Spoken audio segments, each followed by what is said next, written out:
आयल छलिए भिनसर में करीब वहाँ के 5 बजे के आसपास में। खेत में कनी मनी मौसरी रहे, उतने बढ़िया तो नहीं भेले, तो कनी मनी बढ़िया कनी मनी ठीक ठाक रहे।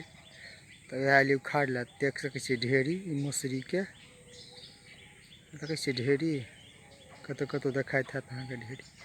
तो कनी हवा रह गए नहीं साइड में। टाइम भ गए आउ भरते अब जाए दुकानों के टाइम भ गए 8 बज गए, तो जेनाइ जरूरी है।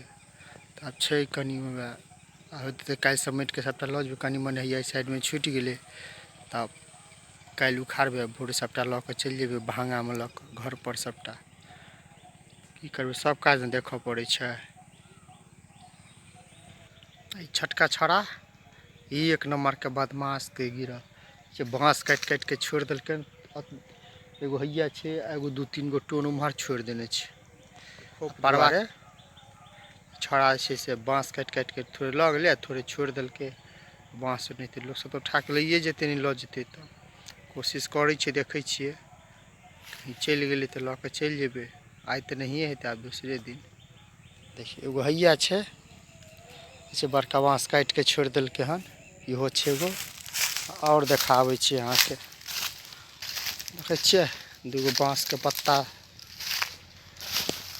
देखावे छे। देखिए कनिटा के हैया छे, तीन गो अच्छा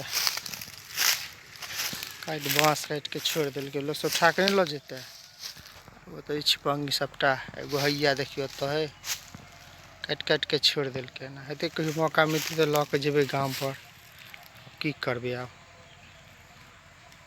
अच्छा